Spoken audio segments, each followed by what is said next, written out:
사랑하는 성도 여러분, 5월 5일 금요일입니다. 오늘 특별히 어린이날인데요. 이 땅에 있는 모든 어린이들을 축복하고 어린이들을 양육하시는 부모님들을 축복합니다. 오늘 어린이날인데요. 교회에 특별한 행사가 있습니다. 놀러와 행사가 있는데요. 오늘 10시부터 5시 30분까지 우리 교회에서 있습니다. 우리 자녀들 데리고 많이 교회에 오시기를 바랍니다. 오늘은 사사기 10장의 말씀을 우리가 함께 읽고 묵상하는 날인데요. 1절에서 5절의 말씀을 가지고 말씀을 나눌 텐데 그 본문의 말씀은 제가 나중에 다시 설명을 해드리도록 하겠습니다. 여러분, 사사기를 우리가 읽고 있지요. 사사기에는 12명의 사사가 나옵니다. 그런데 그 12명의 사사를 편의상 대사사 그리고 소사사로 구분을 하기도 합니다. 강한 적들이 있고 또 격렬한 싸움이 있고 또 극적인 사건이 있고 그리고 사사에 대해서 설명하고 다루고 있는 내용의 분량이 많은 사사들을 대사사라고 말을 하지요. 대표적인 대사사는 여자 사사 드보라, 300명의 용사로 미디안의 군대를 물리친 기드온, 그 다음에 나귀의 턱뼈로 블레셋의 군대 1000명을 쳐 죽인 그 삼손과 같은 사사를 대사사라고 말합니다. 그런데 소사사들은 아주 짧게 기록을 하고 있어요. 어떤 사람은 2절, 어떤 사람은 3절, 어떤 사람은 불과 1절에 불과할 정도로 아주 작게 기록을 하고 있습니다. 그러나 그 소사사들이 성경에 그렇게 작은 분량을 기록하고 있다고 해서 그의 사역이 그러면 정말 적은 것인가? 그렇지 않다라고 하는 것입니다. 오늘 우리가 함께 나눌 6대 사사 돌라와 7대 사사 야일, 대표적인 소사사들인데요. 그 두 사사를 소개하는데 5절이면 충분합니다. 그런데 그들이 얼마나 큰 이스라엘의 위대한 지도자였는지를 오늘 성경을 통해서 알 수가 있어요. 첫 번째로 6대 사사 돌라에 관한 이야기입니다. 오늘 사사기 10장 1절에서 2절의 말씀입니다. 아비멜렉의 뒤를 이어서 이사갈 사람 도도의 손자 부하의 아들 돌라가 일어나서 이스라엘을 구원하니라. 그가 에브라임 산지 3일에 거주하면서 이스라엘의 사사가 된 지 23년 만에 죽음에 3일에 장사되었더라. 이게 돌라에 대한 전부이지요. 돌라에 대해서 우리가 많은 것을 알지 못합니다. 그가 이사갈 지파다. 그의 할아버지는 도도고 그의 아버지는 부하다. 에브라임 산지 3일에 거했고 23년 동안 사사일을 했고 죽은 다음에 3일에 장사되었다. 이게 전부인데요. 성경의 앞뒤 문맥을 잘 살펴보면 그가 또한 유능한 사사였다는 것을 짐작하게 됩니다. 오늘 1절에는 이렇게 시작하죠. 아비멜렉의 뒤를 이어 이사갈 사람 도도의 손자 부하의 아들 돌라가 일어나서 이스라엘을 구원하니라 그랬어요. 돌라는 아비멜렉이 죽은 다음에 이스라엘의 사사가 되었습니다. 여러분, 앞장에서 아비멜렉에 대해서 우리가 공부를 했겠지만 아비멜렉은 이스라엘의 5대 사사인 기드온의 서자 출신이지요. 이 아비멜렉이 스스로 이스라엘의 왕이 되어서 3년 동안 이스라엘을 통치했습니다. 근데 이게 얼마나 잔인한 사람이냐 하면 자신의 이복 형제 69명을 한꺼번에 죽이는 잔인한 지도자였습니다. 아비멜렉이 정권을 잡을 때에 그와 함께 마음을 같이 한 사람은 불량배들이었어요. 그래서 그 불량배들이 이제 정권을 잡고 나서 나라를 제대로 다스렸겠습니까? 여러분, 사사의 중요한 그 기능 가운데 하나가 재판을 하는 것인데 아비멜렉이 재판을 제대로 했겠습니까? 뇌물 가져다 주면 그 사람에게 무조건 유리한 판결을 내렸겠지요. 이스라엘의 민심이 황폐해질 대로 황폐해졌습니다. 그런데 이 아비멜렉을 반대하는 세력이 일어났습니다. 그래서 동족끼리 전쟁이 일어났고 수많은 사람이 죽고 다쳤고 세겜성은 폐허가 되었어요. 마지막에 아비멜렉이 어떻게 죽습니까? 여인이 던진 맷돌 윗짝에 머리를 맞아가지고 머리가 깨져가지고 비참하게 죽음을 당하고 전쟁이 끝났지만 이스라엘의 분열의 상처, 이것은 그대로 남아 있었습니다. 전쟁이 끝난 다음에도 사람들끼리 너는 아비멜렉의 편이었지. 네가 우리 아버지를 죽였지. 네가 우리 형을 죽였지. 아마 이렇게 계속해서 싸움이 벌어졌을 거예요.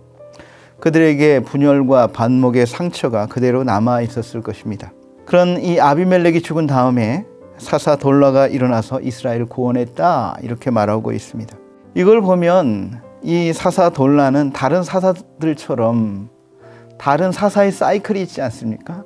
이스라엘이 범죄하고 그러면 하나님이 이웃 나라를 통해서 지배를 받고 고통을 당하게 하면 그 이스라엘 사람들이 다시 회개하고 하나님께 구원해 달라고 하면 하나님이 사사를 세우셔서 그 사사를 통해서 그 이웃 나라를 물리치고 그리고 평화가 임하는 이 사사기의 사이클과 같은 그런 사사는 아니었던 것 같아요. 오히려 오늘 사사 돌라는 내부의 아픔과 슬픔, 혼란으로부터 이스라엘을 구원하기 위해 하나님께서 세우신 사사였다라는 것을 우리가 알 수가 있습니다. 황폐해진 나라의 민심을 잘 수습했습니다. 재판도 공정하게 잘 했을 것입니다. 서로 싸웠던 사람들을 잘 화해시키고 나라를 하나로 통합시켰을 것입니다. 아마 오늘 우리나라에도 지도자가 필요하다면 아마 이런 돌라와 같은 지도자가 필요하지 않겠나 싶을 정도입니다. 그렇게 돌라는 화려하지 않지만 치유하는, 민족의 상처를 치유하는, 분열과 반목을 화해로 만드는 그런 지도자였습니다. 그래서 성경은 이스라엘을 구원했다 이렇게 표현을 하고 있는 것이죠. 여러분, 화려하지 않아도 아주 평범한 삶일지라도 아주 성실하고 충성스러운 생활이 훌륭한 것입니다. 우리는 때때로 엄청난 삶의 간증이 있는 것이 좋은 신앙이다 이렇게 생각할 수가 있어요. 죽을 병에 걸렸다가 살아나고 뭐 낭떠러지에 떨어졌는데 안 다치고 뭐 하늘에 올라갔다가 아니면 바다에 들어갔다가 이런 엄청난 삶의 간증이 없으면 내가 신앙생활을 잘 하고나 있는 것인가 이렇게 의심이 들 때가 있습니다. 그러나 아주 평범한 일상 그리고 그 일상 속에서의 자신의 임무를 성실하게 잘 감당하는 사람들, 그런 사람들이 하나님 나라의 훌륭한 일꾼이다라고 하는 것입니다. 사회의 한 사람으로서, 일원으로서, 또 교회의 한 성도로서, 가정의 한 가족으로서 우리에게 맡겨진 사명을 잘 감당하시는 저와 여러분이 되시기를 바랍니다. 온갖 상처 가운데 여러 갈등을 일으킨 사람들을 우리가 찾아가서 위로하고 격려하고 돌보는 그런 돌라와 같은 피스메이커의 역할을 감당하는 저와 여러분이 되시기를 바랍니다. 아비멜렉처럼 그렇게 상처 주는 사람 되지 말고 돌라처럼 평안을 주는 저와 여러분이 되시기를 바랍니다. 다음으로 이스라엘의 7대 사사 야일입니다. 3절부터 5절에 나와 있습니다. 그 후에 길르앗 사람 야일이 일어나서 20년 동안 이스라엘의 사사가 되니라. 그에게 아들 30명이 있어 어린 나귀 30을 탔고 성읍 30을 가졌는데 그 성읍들은 길르앗 땅에 있고 오늘까지 하봇 야일이라 부르더라. 야일이 죽음에 가몬에 장사되었더라. 돌라에 이어서 길르앗 사람 야일이 사사가 되었습니다. 사실 야일에 대해서도 뭐 자세한 것이 나와 있지 않죠. 그가 길르앗 사람이라는 것, 22년 동안 사사로 있었다는 것, 죽어서 가몬에 묻혔다는 것, 그리고 자식 아들 30명 낳았고 그 아들 30명에게 나귀 태웠다. 그리고 그 아들들에게 30 성읍을 주었다. 이게 전부였어요. 그래서 이 7대 사사 야일에 대해서는 두 가지 해석이 있습니다. 부정적인 해석과 긍정적인 해석이 있어요. 들어보세요. 먼저 부정적인 해석은 이것입니다. 자식 아들 30 낳았다. 여러분 아들 30을요 어떻게 낳겠어요? 한 여자가. 그러니까 그에게는 아내를 많이 두었다는 것이죠. 사실 아들만 낳았겠습니까? 딸들도 낳았는데 딸들을 낳은 것은 다 생략하고 아들 30을 낳았으니까 그 가정이 순탄하지 않았다 이런 것을 알 수가 있죠. 그 자녀들에게 나귀 30을 태웠다는 것은 그 당시에 나귀는요 자가용과 같은 역할을 하는 것이에요. 그러니까 그 아들 30 낳아가지고 아들 30에게 고급 승용차 하나씩 사줬다 이런 거고요. 각 자녀에게 성읍을 제공해 줬다 하는 것은 오늘날로 말하면 뭐 80평짜리 뭐 아파트, 고급 빌라 이런 거 사준 거, 그렇죠? 그 제공해 준 거다는 것을 알 수 있습니다. 그렇다면 이 7대 사사 야일은 사사로 있는 동안 자식 낳아가지고 자식들에게 자동차 태우고 좋은 집 사주고 그것으로 그 역할을 다 했다 이렇게 해석하는 사리사욕에 가득한 지도자였다 이렇게 해석하는 해석이 있고요. 그러나 저는 그 해석에 동의하지 않고 긍정적인 해석도 있다는 것입니다. 성읍 이름이 하봇 야일이라고 오늘 말씀에 등장하고 있죠. 하봇 야일은 요단강 동쪽에 모세가 정복한 지역으로 므낫세 2분의 1 지파가 그쪽을 차지하지 않았습니까? 신명기 3장 14절에 이렇게 나오고 있어요. 므낫세의 아들 야일이 그슬 족속과 마아가 족속의 경계까지의 아르곱 온 지방을 점령하고 자기의 이름으로 이 바산을 오늘날까지 하봇 야일이라 불러오느니라 그랬습니다. 그리고 여호수아 때에는 야일이 60개의 성읍이 있었다. 그런데 다시 이 빼앗긴 60개의 성읍 가운데 사사 야일 때에 30개를 다시 찾았다라고 하는 해석입니다. 사사 야일은요, 자신의 30명의 아들을 잘 믿음으로 양육해서 그 아들과 함께 이 빼앗긴 30개의 성읍을 찾는데 그 아들이 아주 중요한 역할들을 했고 그 아들에게 그 30개의 성읍을 하나씩 다스리게 했다라고 하는 것이죠.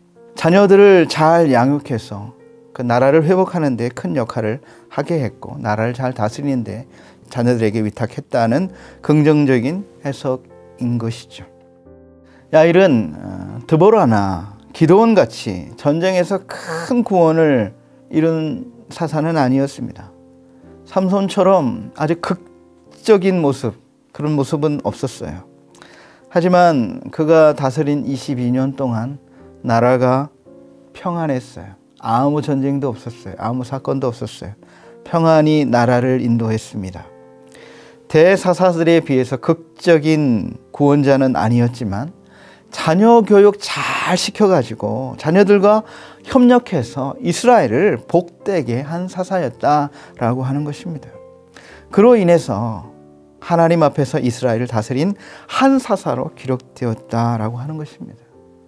사랑하는 성도 여러분, 하나님은 오늘날 우리 소시민과 같은 우리들의 날마다의 평범한 삶을 통해서 하나님 나라를 이루어 가십니다. 여러분, 자녀 양육하는 거 아주 평범한 일이죠. 그런데 그 평범한 일이 아주 귀한 하나님 나라의 일이다라고 하는 것이죠. 우리는 우리의 이름이 유명해야만 하나님의 큰 일을 할 수 있다고 생각하지만 그렇지 않다는 것입니다.